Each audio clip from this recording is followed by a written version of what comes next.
All right, today we're talking about how to tell your business story in a compelling and interesting way that attracts clients and customers to you. My guest today is Ginger Zumaeta.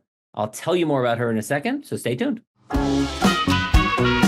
Welcome to the Smart Business Revolution podcast, where we feature top entrepreneurs, business leaders, and thought leaders and ask them how they built key relationships to get where they are today. Now, let's get started with the show.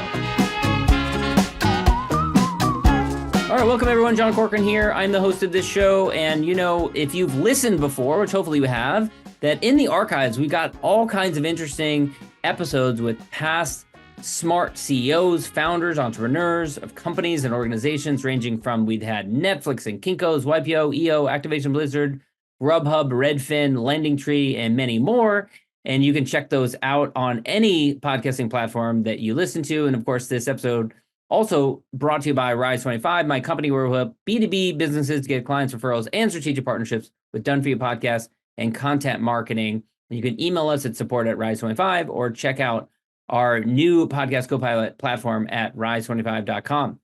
All right, Ginger, such a pleasure to have you here today. Ginger is the founder and CEO of Motive3. She has over 20 plus years of experience in marketing, leadership, and brand design. And she's helped all kinds of companies ranging from startups to Fortune 500 companies in crafting effective positioning and branding strategy. She's also won a few Emmys along the way. We're going to hear about her many years of experience in television.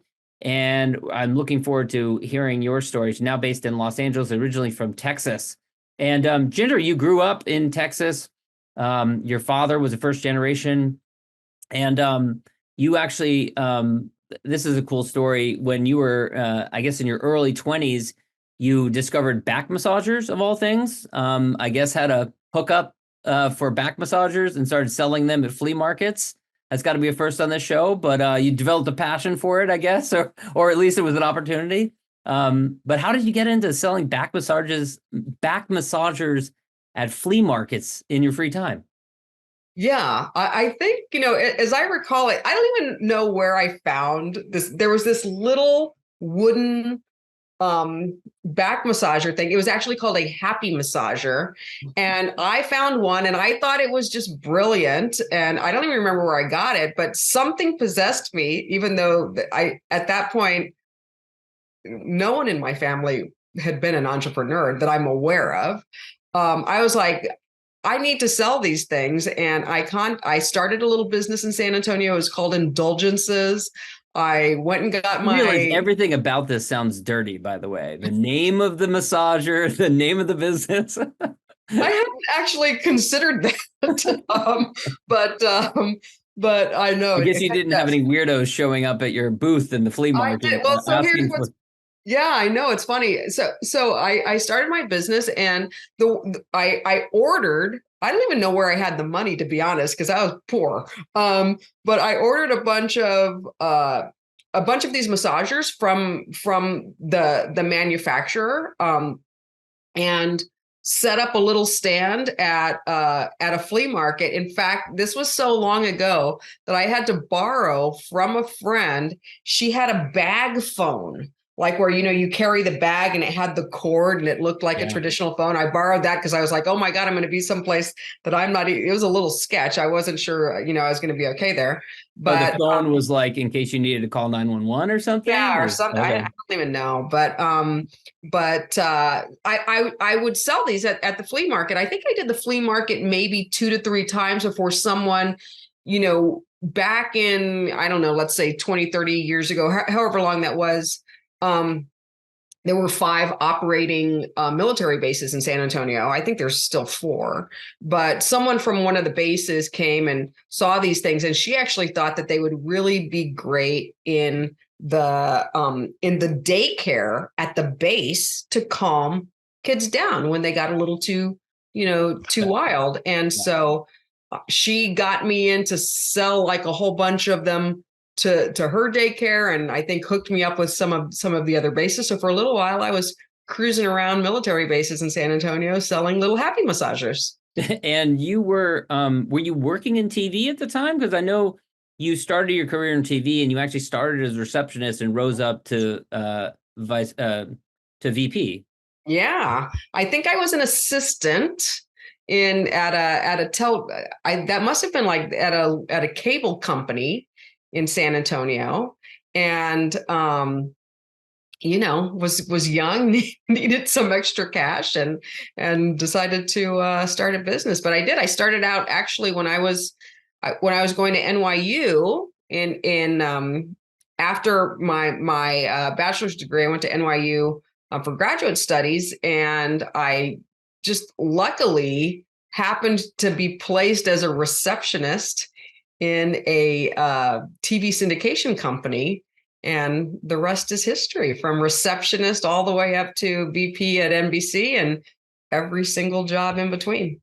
So you sell these back massagers, and then you spent a lot of years, I guess, in television, kind of your corporate career. Yeah. That took you right up through late 2009. Late 2009, for those of you who can recall, was the Great Recession. Everything kind of had a big downturn starting in 2008. Actually, October 2009, I guess, is when you got laid off from NBC. And you'd been VP. So what did you say to yourself when that happened? I mean, it was kind of strange, John. The writing was on the wall. I saw, luckily I had started to, for some reason, I had started to think maybe I should get an MBA. And so I was going to USC simultaneously getting my executive MBA. But I had started to notice I had a huge team. I mean, I was simultaneously VP of marketing for NBC and Telemundo at the same time, had a huge team. And I started to notice that our production board was a little sparse. I had a lot of man hours, but not a lot of work. And I'm like, the work is disappearing, and I didn't know where it was going. And we already knew that the recession was hitting television very hard. A lot of people don't know that automotive advertising is the bread and butter of TV advertising. It's the moneymaker. Well, during the recession, people stopped buying cars. So, the automotive industry stopped advertising. And when they stopped advertising, the money basically ran out. And so, and this is even a time when some of the big automakers were declaring bankruptcy. I mean, at that time. Yeah. It was a bad time. And so we saw things kind of trailing off. And so I got the displeasure of having to lay off my entire team and then march myself into HR to accept my pink slip. But, it was interesting. I had opportunities. I got a call from, the president here in LA I was at NBC at ABC the very next day saying, hey, why don't you come here? I had been at NBC for a while, so I had kind of a soft landing. So I said, I kind of want to think about what I want to do next, and not just head straight into the next job without kind of taking a beat. And somewhere during that beat, that beat kind of has extended, until this day. That's kind of what the last corporate job that I had. And you thought, back massagers, I'm going back to back massagers at this point. No, I thought something that's almost just as catastrophic, which is like, let me start consulting and to kind of put your listeners in the mindset. At that point in time, the market was awash with very overqualified and underemployed consultants, because everyone who had been laid off was suddenly a consultant. And so it was very, very difficult to kind of kickstart that part. What was the vision? What was your vision for what you would do? What I had been really good at was always sort of having kind of a strategic approach of taking a look at a company and putting it into, messaging is my bread and butter, putting it into good messaging.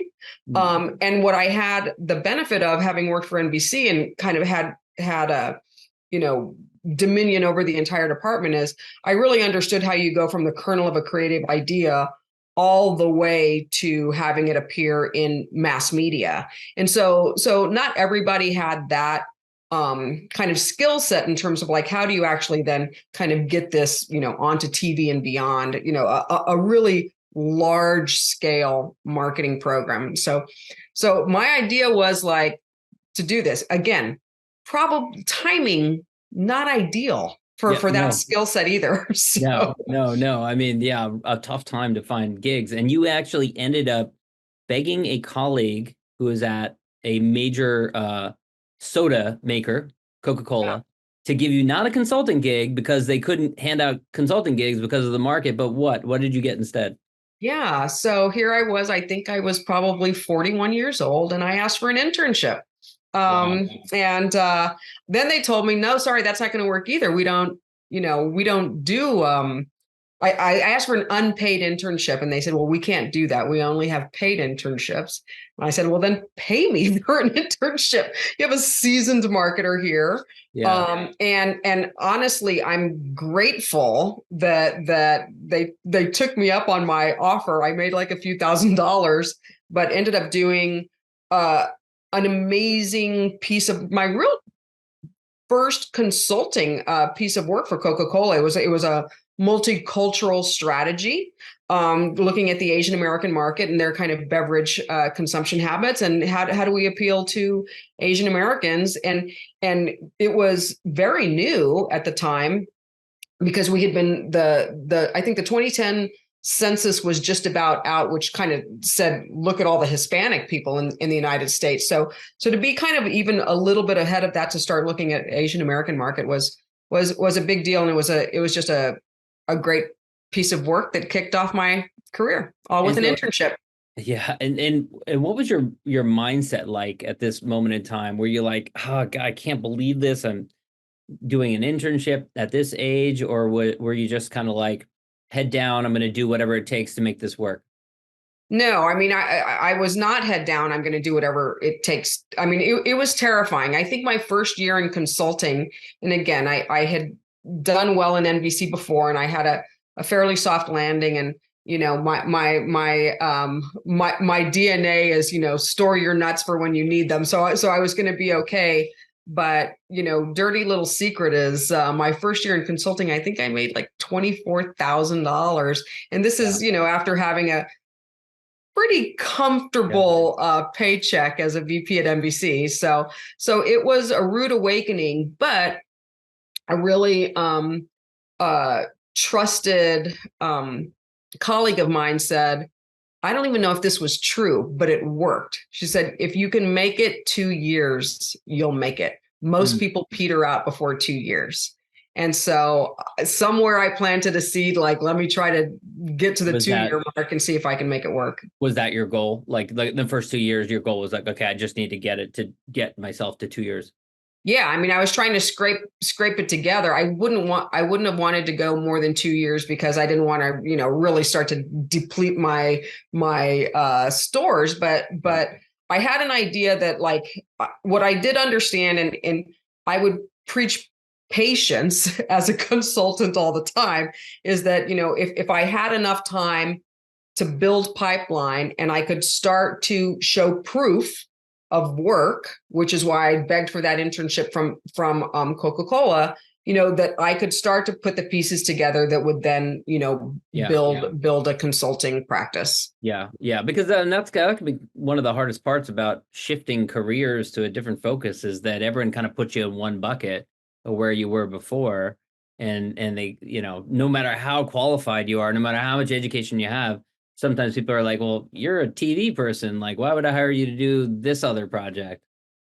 That's exactly right. I mean, the big breakthrough, came from me a few years later when, as I said, I had experience also in Hispanic, and I'm Latina, and when the Affordable Care Act came out, or leading up to the Affordable Care Act, it really changed healthcare. Suddenly, healthcare was a consumer product, whereas before you had really always gotten it through your job. Mm-hmm. Now people could shop for healthcare instead of just taking, who gave them. And so I ended up meeting someone at a conference, at Kaiser Permanente, and they said, hey, can you take a look at the Hispanic market for us? And I was like very comfortable in that space. And so that really was a little bit, it was the most money I'd ever asked for, which now is not a whole lot of money. But I did a big project to kind of help them understand how Hispanic could be a real opportunity, especially being headquartered in California, and kind of leading into the Affordable Care Act. And they crushed it at getting that market into healthcare. And that kind of, was a little bit of a tipping point. I think that's when it started to get comfortable. Yeah. And now Kaiser, that became kind of a real whale for you for many years. Yeah, I think I consulted for them almost 10 years, and every aspect. I helped them with Hispanic. I mean, I launched their Spanish language, stuff in their website, their Spanish social. It was a big deal.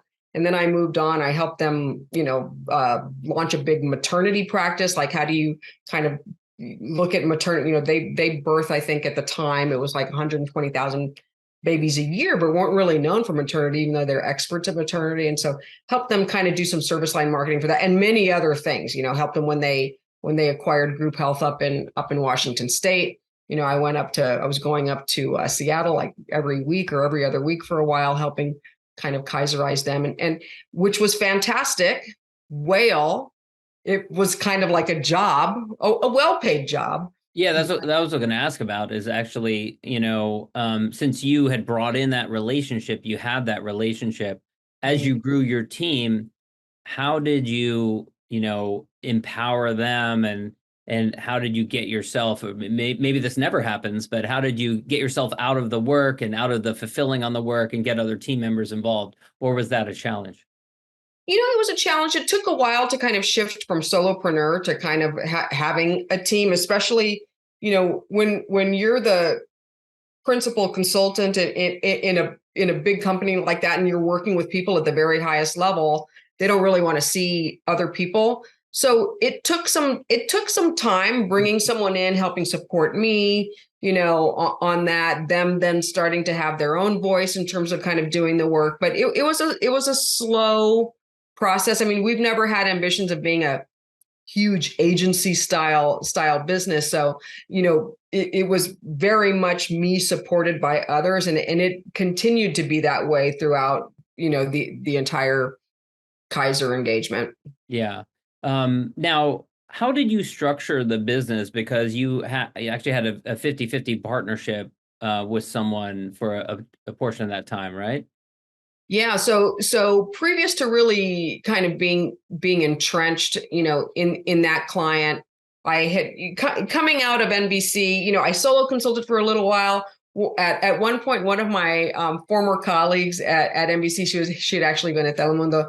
We were, complaining to each other how lean business was, and we were like, well, maybe if we get together, like we could do something.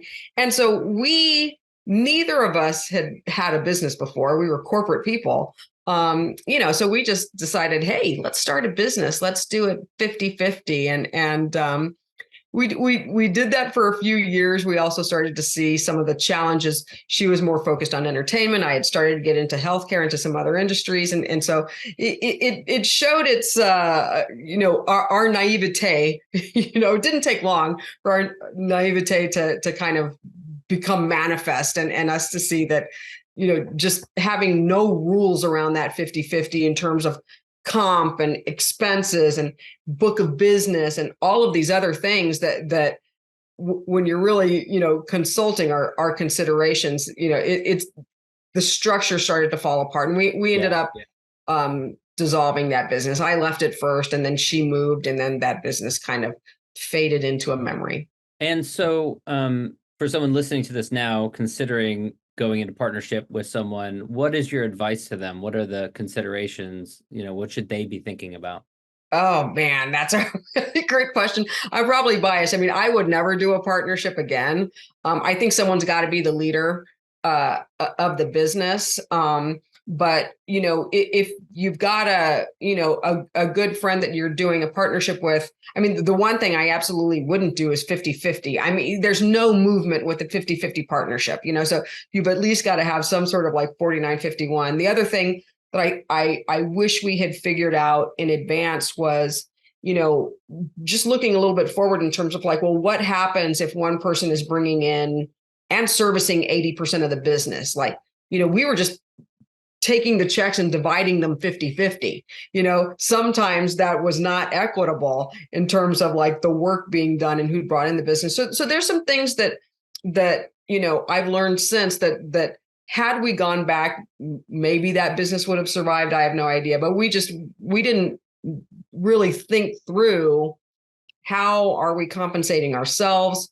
What should we keep inside the business, if anything? How are we going to grow? We built that business we formed that business out of desperation, and it served its purpose for a little while. Right. Now, one of the other things that you've talked about that you had to think about as you developed the business was eliminating things that you did, because like many consultants, you start out saying, oh, I can help you with that. I can help you with that. I can help you with that.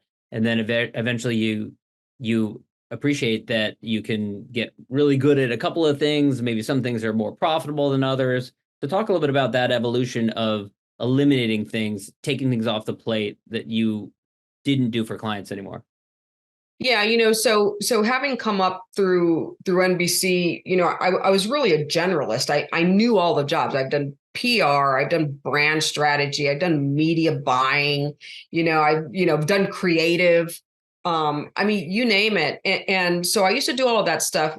After a while, and the hard part is when you know how to do something and someone asks, can you do it? And you know how to do it and saying no. I didn't learn how to do that for a long time. So when people said, hey, can you do this? I was like, yeah, I actually can. Like, I know how to do that, and I know how to direct that work.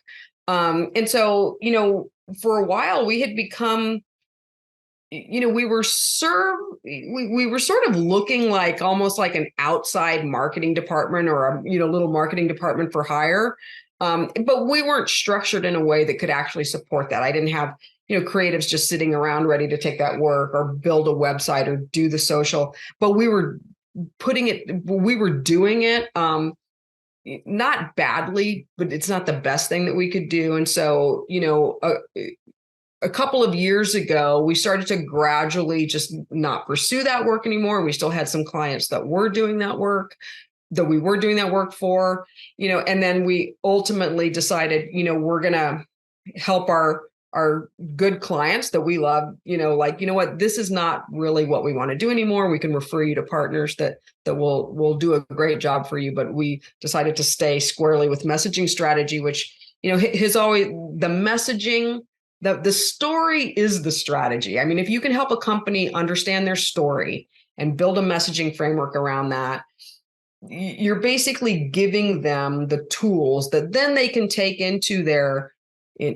digital, into their social, into their advertising, into their PR, even into kind of back office things like hiring, because you want people to understand the story there. And so it took a while to start, to shed that, but it really changed. It changed how we show up, which is it's giving us the time to do the work that we're really, really good at. And also, I think very important lesson is it helped us really understand, like, how do we get to these good answers? Like, what is our process? Like, I mean, we have a very sort of codified methodology in terms of everything that we do. And when we do that, we can get better and better and better at it each time, and so the evolution was sort of like, let us create the wheel every time. And, we thought it was awesome to be bespoke. Now I think that's garbage. Like we turn out bespoke strategies, but our method is watertight in terms of the entire way through. It's funny how that word seems so elegant when you start out, and then eventually you're like, bespoke is not at all what I want to do, right? Yeah. Doesn't work. Yeah. I mean, it's really hard to to treat every engagement as a completely new engagement. Right. Or you're reinventing the wheel every single time, and that doesn't help you serve the clients ultimately. So, and you had, like many businesses, March of 2020, COVID hits, and that had a big impact on your business in a lot of different ways. But first, do you recall in March of 2020, as COVID started to unfold, what you were thinking? Did you think like, oh my gosh, I've been building this business for 10 years now. It might all come crumbling down. What was it like for you? Yeah, I was really worried, honestly. We still had, our big whale of a client, Kaiser, some other small ones, but I mean, Kaiser to a very large degree was paying most of the bills. And I had a contract coming up for renewal, like right after COVID hit. I'm like, oh crap, this is going to be like, a disaster. I even reached out, to the person who was my primary. She's no longer there anymore. And I was like, hey, listen, I know this is going to be a really tough time. You're probably having to make a lot of hard decisions. We were here. Imagine this also. A healthcare client during COVID. So they were collapsing under the weight and expense of COVID. And this is my whale. So yeah. I was like, this is, this is terrible. And so I was like, I know things are going to be bad. I mean, I even offered to like, if you need this, we can sort of, reduce our fee for a particular period in time and then, have it ramp back up. And it wasn't a discount. It was like, how about like we charge you for half so you can kind of help your payments be smaller, but then you can kind of make it up later once you guys are kind of back on your feet. And that was just a no-go, and a series of really unfortunate. I mean, Kaiser's CEO, Bernard Tyson, was an amazing man. He had a sudden heart attack and died very unexpectedly. Not long after the CMO retired. The person who was my primary ended up retiring as well. And that was, and then I had my, a contract that hadn't gotten renewed. And that was the end of Kaiser as a client. And so, how much time did you have to unwind that, considering that was a big whale client for you? I mean, almost none, less than 2 months. It was a big, hard landing in terms of having a very different business in a very short amount of time. And so what did you do? I started looking for a new business. I think I'm trying to remember who was even with us at the time. We had to kind of shift responsibilities out of that. I tried to keep people on as much as I could.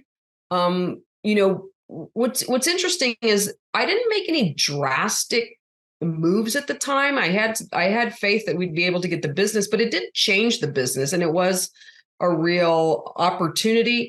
I knew all along that one day would come when I wouldn't have that client anymore. So I had sort of started to try to figure out like because there were times at which it was the only client.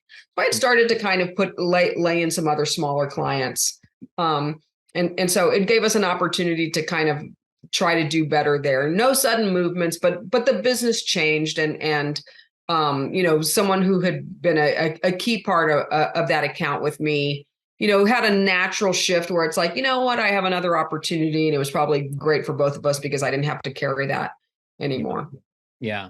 And so that's a massive change for you. And among other changes, you also decide, maybe this is a little bit more recent history, but to rebrand the business, remove your name from the business that had been there for 10 plus years. That's a pretty monumental decision, but talk a little bit about that. Yeah, that was a very, what's interesting is I was doing that right as I joined EO. So I want to say it was like, somewhere between 2 and 3 years ago, I had been working on it. And, I knew that,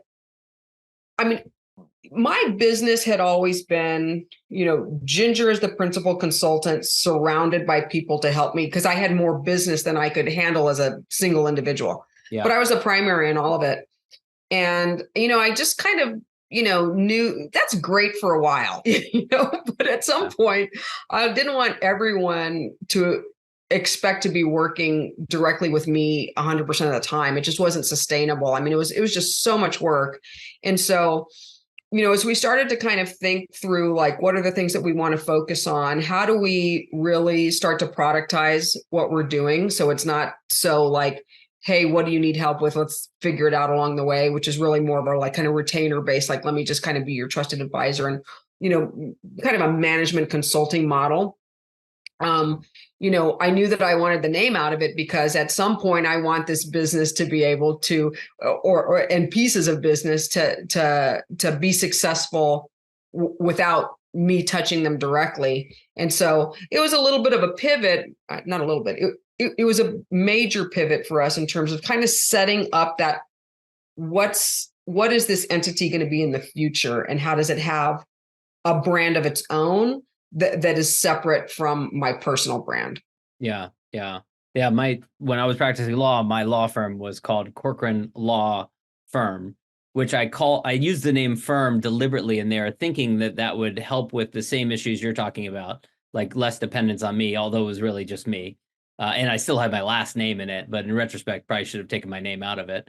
Yeah. Zumaeta group was not that big a group. I was like 85% of the group. Right. So same thing. Right. And you mentioned EO, Entrepreneurs Organization, which we're both members of. Mm-hmm. Talk a little bit about the impact that's had for you and why you joined it.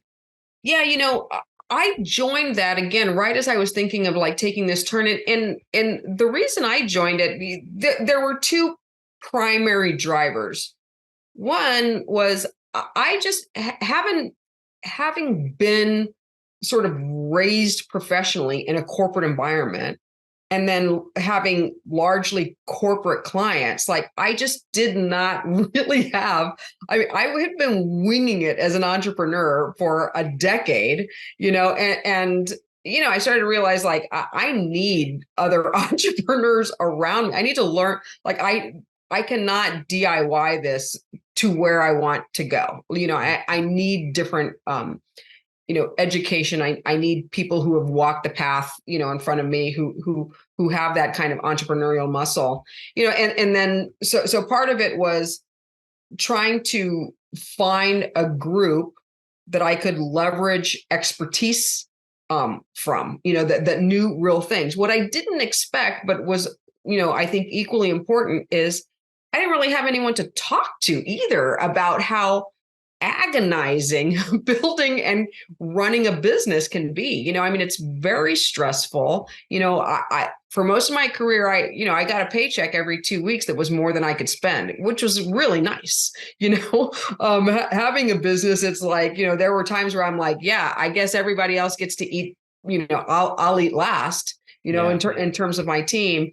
And so just kind of, I didn't really have anyone I could even talk to about those kind of stresses. And so it was really important, in that regard as well. Yeah, for sure. I've always been a proximity is power person, right? And you need the proximity, of people that can, elevate you. Yeah, definitely. I'm a big fan of gratitude, and especially expressing gratitude to those who helped you along the way, especially peers, contemporaries, others in your industry. Who would you want to thank? Who would you want to shout out and acknowledge for helping you in your journey? Yeah, well, I'm going to do a shout out to my general manager it was KMOL at the time. I think it's WOAI now, in San Antonio. When I was there, I had worked my way from sort of assistant into a research. A lot of people don't know I started out in research. I was a research director at that television station, and the research director had the director title, but didn't really have any of the director privileges. It was like a department of one. And I was like, I have ideas based on research of what we should be doing, from a marketing perspective, but it's a very non-traditional jump, from being in charge of research to being in charge of an entire research department of one to being in charge of an entire marketing function. And he took a chance. He actually had to get permission from corporate to make that move. They told him they thought he was crazy because it was just not a traditional move. And he's like, I think she's got it. And so he took a chance, on me. And that's kind of what set me onto the marketing path, which is, not where I was before. That's great. Ginger, this has been great. Don Perry. I forgot to say his name. Don Perry is the shout out. Perfect. Ginger, where can people go to learn more about you and Motive 3? You can. I spend most of my time. The only social I do at all is LinkedIn. So find me on LinkedIn. I'm the only one with the Zumaeta last name, maybe. But so I'm pretty easy to find on LinkedIn. And motive3.com has everything we do. We do messaging strategy is our bread and butter. We think we do it pretty damn good. And so you can find everything about what we do there. Excellent. Ginger, thanks so much. Pleasure. Thanks, John. Thanks for listening to the Smart Business Revolution podcast. We'll see you again next time, and be sure to click subscribe to get future episodes.